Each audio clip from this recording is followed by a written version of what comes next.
यानी कि कुल मिला के on the totality basis of totality you can say that the making of India's foreign policy was not only from one side. It was not only a result of one side effect. It was the result of two side effect. यानी कि the combination of domestic and external factors can be clearly seen in the foreign policy of India. Bharat की विदेश नीति के अंदर दोनों factors आपको दिखाई देंगे, डोमेस्टिक फैक्टर्स भी और एक्सटर्नल फैक्टर्स भी. Now coming on to the next topic, the factors which affected the making of India's foreign policy of non-alignment. So you will say that कि सिर्फ totality में on an average basis हमें बता दीजिए कि what were those factors which affected the making of India's foreign policy, या हम कहें तो India's foreign policy छोड़िए, India's foreign policy of non-alignment, क्योंकि India's foreign policy तो हम तब तक स्टडी कर रहे थे जब तक हमें ये पता नहीं था कि इंडिया ने पॉलिसी क्या ली, आफ्टर इंडिपेंडेंस पॉलिसी क्या ली फॉरेन कंट्रीज के साथ डील करने की. नाउ हमें पता है, now we are aware that India went on to the path of non-alignment, यानी कि हमारी फॉरेन पॉलिसी किसकी हो गई थी, नॉन अलाइनमेंट से जुड़ गई थी. तो now we have to study those factors which affected the making of India's foreign policy of non-alignment, or other word can say that which affected the path of India to move on to execute and conceive the foreign policy of non-alignment in a proper way.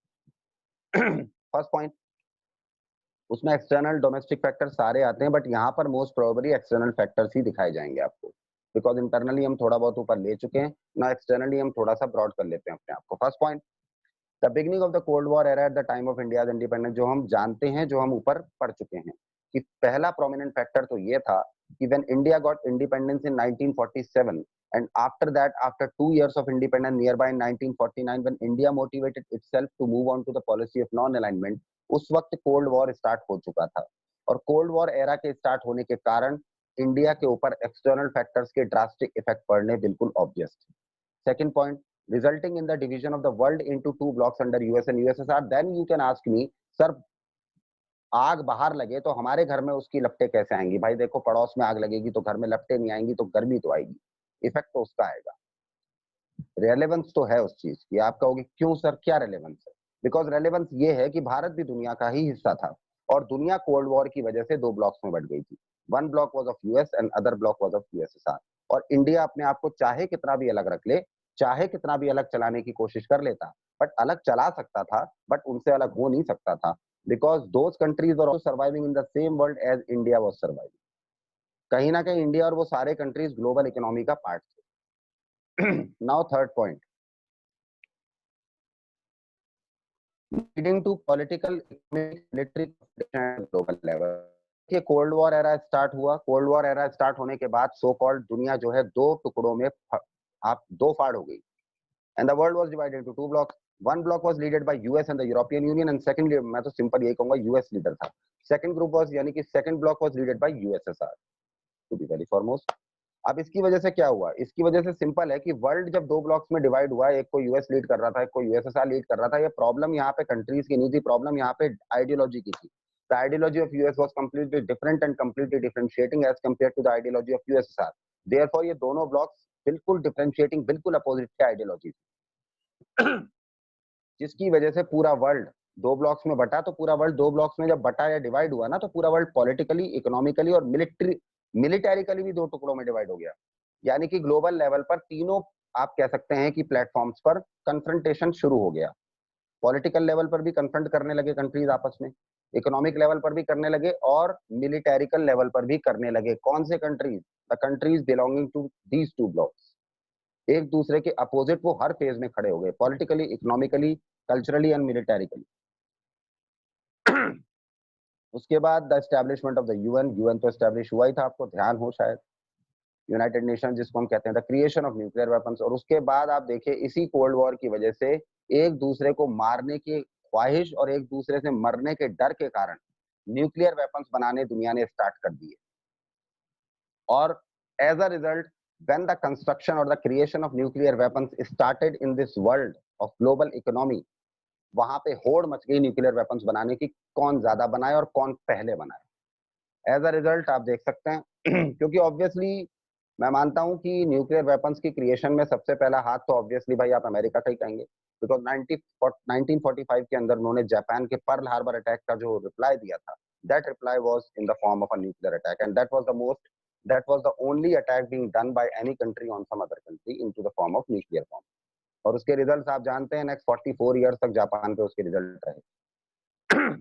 Next point, the emergence of communist China. उसी वक्त China के अंदर completely communism enable हुआ था, यानी कि एक लंबी रेवोल्यूशन के बाद चाइना फ्री हुआ, और चाइना फ्री होने के बाद एक कम्युनिस्ट पावर भी उसी वक्त बना था इन 1949।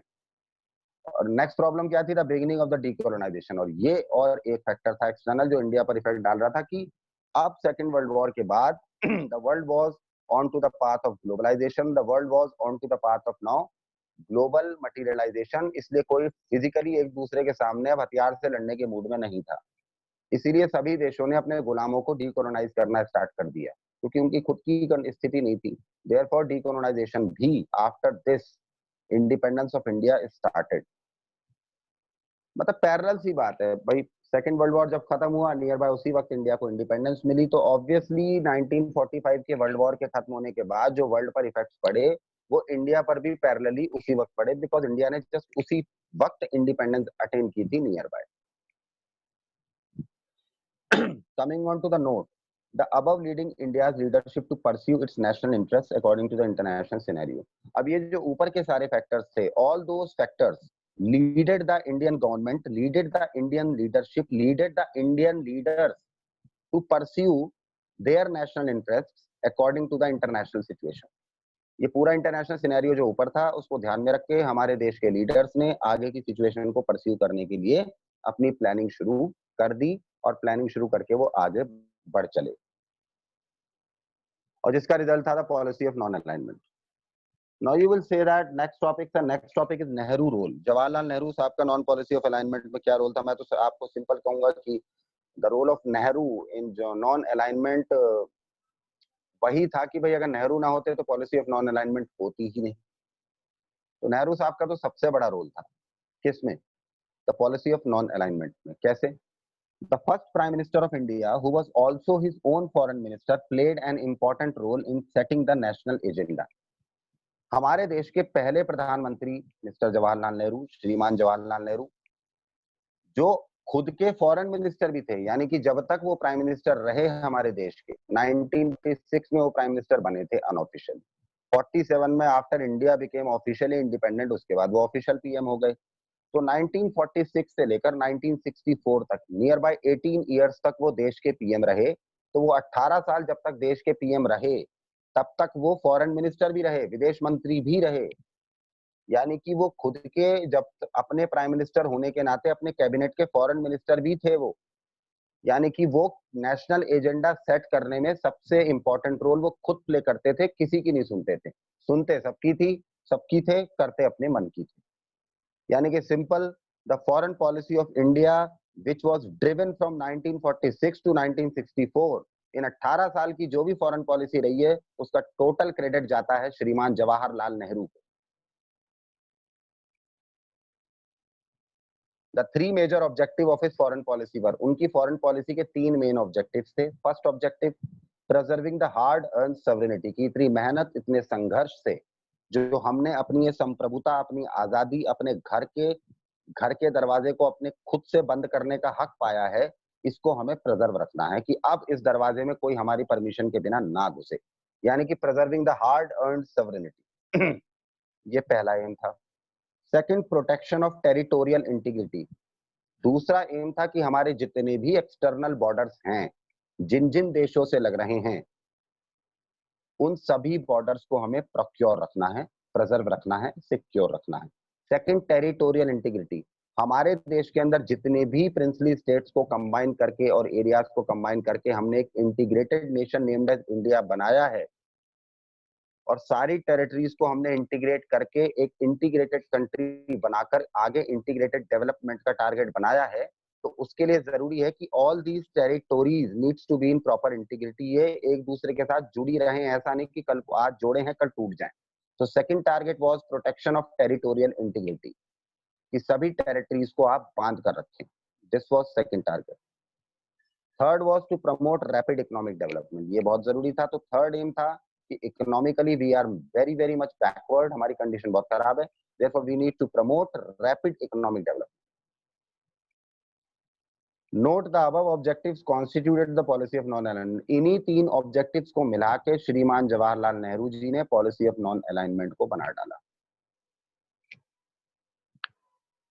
Coming on to fact check, fact check कर लेते हैं कि ऊपर की जितनी चीजें हमने पढ़ी हैं वो कितनी सही हैं और कितनी गलत। Let's see. Some parties and groups believe that India should be friendlier with the bloc led by the US, such as in last chapter मैंने आपको ये पॉइंट बताया था कि कुछ पार्टीज और कुछ ग्रुप्स इस बात को बहुत अच्छी तरह से बिलीव करते थे, मानते थे कि इंडिया को यूएसएसआर की बजाय यूएस ब्लॉक के साथ ज्यादा फ्रेंडलियर होना चाहिए, बिकॉज उनकी आइडियोलॉजी नियर बाय इंडिया की आइडियोलॉजी से काफी हद तक मैच करती है। यानी कि ये लीडर साफ कह रहे थे कि आप थर्ड पॉलिसी ना बनाएं, आपकी अभी कंडीशन ऐसी नहीं है, कोई देश आपका फायदा उठा लेगा। और आपके ही पड़ोस में चाइना बैठा हुआ है, अगर आप कहीं पे भी आइसोलेटेड पॉलिसी के शिकार हो गए और अगर उसने आपकी कोई कमी पकड़ ली, देन आफ्टर दैट आपको बहुत भयावह और डेंजरस और ड्रास्टिक कॉन्सिक्वेंसेस फेस करने पड़ेंगे, और जो करने भी पड़े, 1962 में करने पड़े। मगर कहा ना भाई, नेहरू जी सुनते नहीं थे किसी, उनको लगता था उनसे बड़ा ज्ञानी कोई है नहीं इस धरती पर। तो actually the problem was that कौन कौन वो लीडर्स थे जिन्होंने, या कौन कौन सी वो पार्टीज थी जिन्होंने इस बात का सपोर्ट किया था कि भाई यूएस के ब्लॉक को सपोर्ट करो, यूएस के ब्लॉक का हिस्सा बनो, because that is also capitalist, मतलब that camp is also following the capitalist model and you are also a capitalist and democratic model and you are also a democratic country and obviously when you are a democratic country then you are also a capitalist nation। और अगर आपको उनकी capitalist policies follow नहीं करनी है तो आप उनसे कुछ एग्रीमेंट कर लेना, but be the part of it. उनमें इंपॉर्टेंट लोग वो थे जिन्होंने कमांड दिया था, लाइक बी आर अम्बेडकर ने भी यही कहा था कि policy of non alignment zero साबित होगी, आप ये काम ना करें, आगे चल के आप किसी ना किसी कैंप में का हिस्सा बनेंगे। सेकंड, भारतीय जनसंघ, जो आज भारतीय जनता पार्टी है, वो उस वक्त भारतीय जनसंघ थी। उसके लीडर श्यामा प्रसाद मुखर्जी थे, उन्होंने भी ये कहा था कि कोई फायदा नहीं होगा नेहरू साहब, ये जो आप कर रहे हैं ये आप उस लेवल पर कर रहे हैं जिस लेवल पर आपकी इकोनॉमी अभी है ही नहीं। आपकी और रीढ़ की हड्डी की जरूरत है, अभी आपके पास रीढ़ की हड्डी है नहीं जो खड़े होने की सोच रहे हैं आप। Third party was Swatantra party later on. C Rajagopalachari जो कांग्रेस में कभी थे, जब उन्होंने कांग्रेस छोड़कर अपनी खुद की पार्टी बनाई तो वो भी उनके अगेंस्ट में आ गए और वो भी यही बोले, भाई क्षमा करो, माफ करो, पॉलिसी ऑफ नॉन अलाइनमेंट मत बनाओ, बनानी भी है तो कुछ इंटरनली आप उसको लागू करें, एक्सटर्नली आप यूएस ब्लॉक का हिस्सा बन जाएं। मगर साहब नेहरू साहब ने क्या किया क्या नहीं किया पता नहीं, देख लेते हैं। नेहरू साहब ने ये किया, नेहरू साहब ने सबकी सुनी, सुनने के बाद डिसाइड किया नहीं, हम दोनों कैंप से डिस्टेंस बनाकर चलेंगे। और इसीलिए इंडिया ने distance from two camps start कर दिया कि ना हम इस कैंप का हिस्सा बनेंगे ना हम उस कैंप का हिस्सा बनेंगे। As a result, first point, during war क्या हुआ भाई, हमने दो कैंप से जिनसे डिस्टेंस बनाया, सिंपल बात, अब हम ये पढ़ेंगे, उस दोनों कैंप जब बने थे तब कोल्ड वॉर एरा चल रहा था। During that cold war era कुछ इंपॉर्टेंट पॉइंट्स पर हम नजर डाल लेते। एक बना NATO. One organization was being conceived or executed and the name of that organization was NATO, NATO। Actually full form क्या थी नाटो की? North Atlantic city organization. तो आप कह सकते हैं this complete organization was led by United States. दूसरी तरफ इसको देखा देख, जो दूसरा कैंप था which was led by USSR, that also came into a pact with the countries of that group, that was Warsaw pact या Warsaw pact. This pact was led by the Soviet Union, which came into existence, and this pact was being signed by all the countries who were part of that second camp, which was led by USSR। आप कहोगे India in दोनों में किसी का हिस्सा बना? नहीं, India ना नाटो का हिस्सा बना ना वर्सो पैक्ट का हिस्सा बना। India advocated non alignment as its ideal foreign policy approach. तो इंडिया ने अपनी नॉन अलाइनमेंट की पॉलिसी को एडवोकेट किया और उन्होंने कहा कि हम एक आदर्श देश हैं, हमारी आदर्श विदेश नीति होनी चाहिए, इसलिए हम ना यूएस की आदर्श विदेश नीति पर चलेंगे लेकिन ना वर्सो पैक्ट की नीति पर चलेंगे। देखिए बुराई कुछ नहीं थी, अच्छी बात है आप आइडियल फॉरेन पॉलिसी अप्रोच लेकर चल रहे हैं।